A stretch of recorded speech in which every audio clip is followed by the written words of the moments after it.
Hello everyone, I am Dr. Rupavi. Welcome to Simply Current Affairs. Before getting into today's editorial discussion, let us finish the feedback for the question given in yesterday's session. The question is, India's groundwater contamination is a silent but persistent threat. Analyze how groundwater depletion and other factors contribute to this crisis. Also suggest measures for improvement. This is a 15-marker question for which you are supposed to write an answer in 250 words. First, let us see how to approach this question. Here you are seeing a statement. India's groundwater contamination crisis is a silent but persistent threat. So you have to set the context for this question in the introduction part using this statement. So you can start by listing a fact that is related to contamination, how contaminated India's groundwater is. You can start with the fact that we discussed yesterday that a recent annual groundwater quality report says that close to more than 20% of samples collected from 440 plus districts show that toxic elements are present, toxic contaminants are present in India's groundwater. Uranium, nitrate, like that you can list, and also you just give a link for groundwater contamination and groundwater depletion so that you can seamlessly navigate to the second part of the question. So this is how you have to set the context in the introduction part. Now going to the second part, analyze how groundwater depletion and other factors contribute to this crisis. See here, how groundwater depletion is contributing to this crisis. Here this one part is being emphasized. So you have to give emphasis for this part.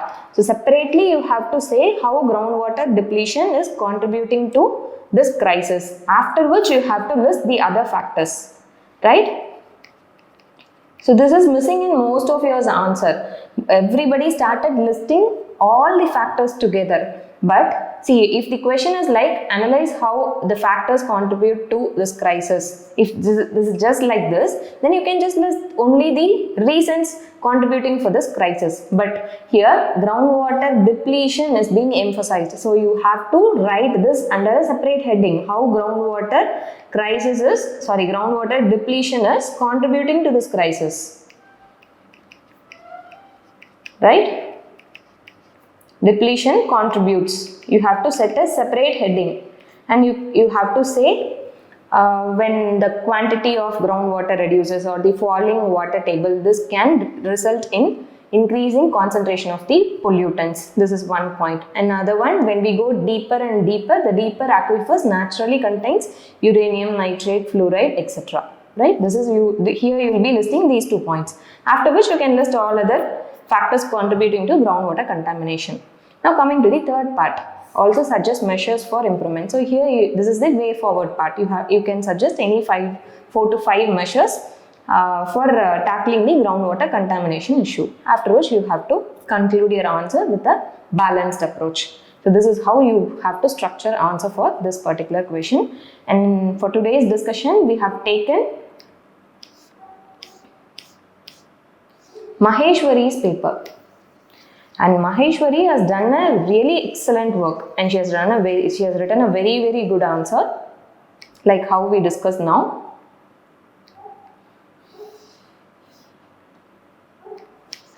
See, because in the introduction part, she started with a fact about UN World Water Development Report. She has said that 20% of samples in 440 plus districts contain arsenic, fluoride, nitrate. Fine. So introduction part is fine. After which she has emphasized how depletion and other factors intensify contamination. Here she has written about over extraction.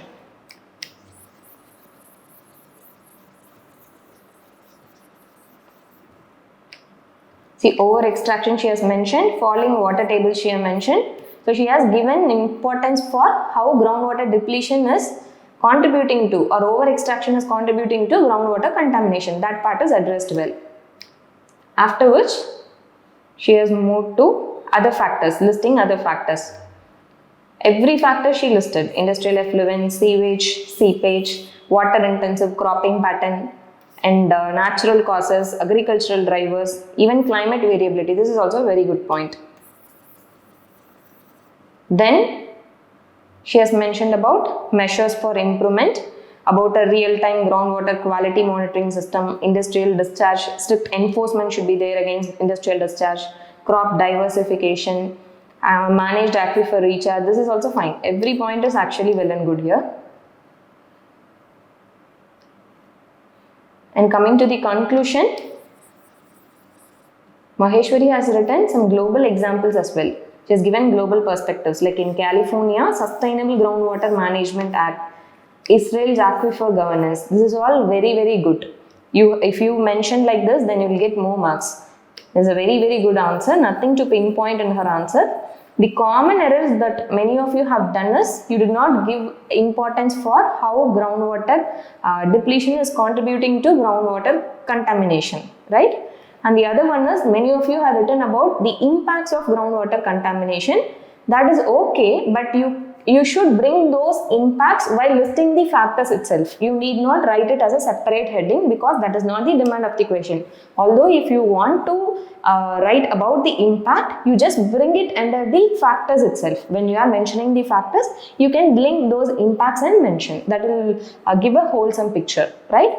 So this is all for today's feedback, and today's editorial discussion will be done by Mr. Guna Mathivanan sir. Today we have taken an editorial topic from the Business Standard. The topic deals with the fall in value of rupee against dollar. See, the rupee value in 2025 alone got depreciated by almost 4.3%, making it the worst performing currency in Asia. So what are the reasons for this fall? Number one reason is USA. USA has imposed a very high tariff on Indian exports, Indian goods coming to USA. The tariff stands at 36%, which is the highest among all the tariff which America has imposed. So this has made our exports more costlier, and that has reduced our exports eventually. Already we are a high import dependent country, so this imbalance has reduced the value of rupee. This is number one. Number two, the import in gold has extremely increased in 2025 because of the various external vulnerabilities. People in India thought gold could be the better bet for investment. So the dependence, the purchase of gold got increased, the import of gold got increased, higher imports, that again started impacting the value of rupee. The third point is with respect to foreign institutional investments, FII. The FII, they largely sold all their assets and they are withdrawing the currency. There's a capital outflow which we are seeing it from India in 2025. Also, the FDI coming into India also got reduced. So, reduced capital inflow and increased capital outflow, this also one important reason which impacted the value of the rupee. Right, so these are the major reasons. Apart from that, the dollar itself is strengthening. The dollar itself is strengthening. That increased strength of dollar also has an impact on the value of rupee. Now, what is the consequence of such depreciation? The immediate consequence will be inflation, imported inflation.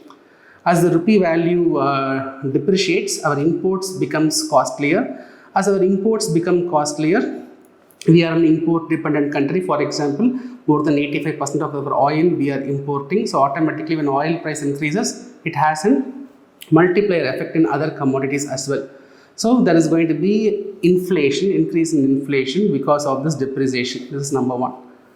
And number two consequence will be with respect to debt servicing. So we have borrowed. Now when the rupee value is depreciating, we will end up paying more. So the external debt servicing is going to become costlier. And number three, the most significant thing here is our forex reserves will be affected because our current account deficit will widen. So that is going to impact the balance of payment, and that is going to have an impact on forex reserves. Our forex reserves will be getting depleted. So these are the immediate negative consequences because of fall in value of rupee. So what effort the RBI can take, because RBI is responsible for maintaining the exchange rate stability. So in such situation, when there is a steep fall in the value of rupee, RBI tries to conduct international open market operation. So RBI, India has a forex reserve of close to $700 billion. So what RBI will do, see the $700 billion, don't think it will be kept in the form of physical dollars. Largely, this reserves will be kept in the form of American bonds, okay, American government bonds. So what RBI will do is, RBI will start selling the American bonds, so that there is going to be an increase in the supply. There is going to be an increase in the supply of dollar reserves in the international market. See, the dollar price increases because the demand for dollar increases. So if you want to reduce the demand for dollars, you have to increase the supply of dollars in the forex market. So put it simply, India has around $700 billion in our forex reserve. So few billion dollars we are trying to sell it in the market, so that the dollar supply is going to increase, and that is going to arrest the strengthening of dollar, which indirectly will help us in addressing the weakening of rupee. So RBI will be conducting international open market operation. This is the standard procedure which we will be doing. Right, now this article is highlighting that yes, these are all the consequences, these are the negatives in the falling in the value of rupee, but in today's context, this falling in value of rupee, that is actually favoring India. The author says, please allow the rupee to slide down. Okay, so how this author is trying to come to this conclusion? Look at the points highlighted by the author. The first point is, America have increased our tariff, so our exports have become costlier. Now when we allow the rupee to depreciate, then when there is depreciation, when the rupee depreciates, exports becomes cheaper. So when we allow the rupee to depreciate, it will counterbalance the additional tariff which America has imposed. So to make our exports competitive, to boost our exports, in this new normal situation, we have to allow the rupee to depreciate, according to author. Number two, America has imposed very high tariff on India, but other countries, you take other South Asian countries, the average tariff imposed is 16%, but on India 36%, 36% tariff has been imposed on India. But other South Asian countries, the average tariff is 16%. So naturally, without the depreciation situation, naturally the South Asian goods will be little cheaper when compared to Indian goods, because the tariff imposed on Indian goods is high. The tariff imposed on the South Asian goods is low. So naturally there is an imbalance. Now again, to counterbalance this imbalance, we have to allow the rupee to depreciate. When rupee depreciates, our exports can maintain that competitiveness against the South Asian goods as well. Right? Apart from that, take the case of China. America is also trying to stop the Chinese exports entering into America. So China is looking for other viable market. India is a viable market. So China might try to dump all their goods into India to ensure their exports targets are met, because they are not able to export it to America, so they want other markets. India is a very big market. So there is going to be an increased dumping of Chinese goods into India. Now, when we allow rupee to slide down, our rupee value sliding down means export becomes cheaper, but imports become costlier. This costlier imports will make, it will create a deterrent of the Chinese goods entering into India. Are you able to understand? So when we allow the rupee to depreciate, when rupee depreciates, imports becomes costlier. China is planning to dump their goods into India. When our rupee depreciates, the imports becomes costlier. Chinese dumping, that intention can be defeated. So it's better that right now we are allowing the let's allow the rupee to slide down. Apart from that, when the rupee is depreciating, there is going to be increased remittances. So that is also going to favor India. So there are a lot of advantageous situation for India in today's context. So what is required, what is the need of our is calibrated depreciation is what is required. That means we have to control this depreciation, we have to manage this depreciation to rebalance the external conditions. The external fundamentals has to be rebalanced, for which we have to manage this depreciation. Right? See, we have to understand, when rupee is depreciating, that is going to have an impact on inflation, no doubt. So it is said that for every 5% fall in the rupee value, the inflation can be increased by 35 basis points. That means inflation can be increased by 0.35%. But look at the inflation. According to RBI's forecast, in 2026, the average inflation will be 2.1%, very, very, very low. So we have to increase the prices. So keeping this in mind, RBI has reduced their repo rates so that they are going for an easy money policy, so that money supply can be increased, growth can be stimulated, also the inflation can be slightly increased. So RBI's policy wants the inflation to be slightly increased. So now this rupee sliding down will help the RBI's policy only. And rupee sliding down, the inflation is going to slightly increase, no doubt. No doubt. But RBI wants the inflation to pick up because the inflation is very low. Okay, so right now the current situation is different. Right, so to rebalance the external fundamentals, it's better that we go for a controlled, calibrated depreciation. So the RBI authorities, they should not go for an immediate open market operation. See, open market operation is very important because the depreciation should not be so steep. We have to control it. We have to keep the depreciation within a specific band. So when that band threshold is being crossed, at that time the RBI can use this international open market operations to bring the rupee value back to a particular range. So the need of the hour is go for a calibrated depreciation, right? This is all about the article. Interesting perspective, right? So now, based on our discussion, I will give you a question. A depreciating rupee is often viewed negatively. However, it is also a blessing in disguise in many ways. Elaborate. 10-marker question. So write the answer and submit it in PDF format in our email.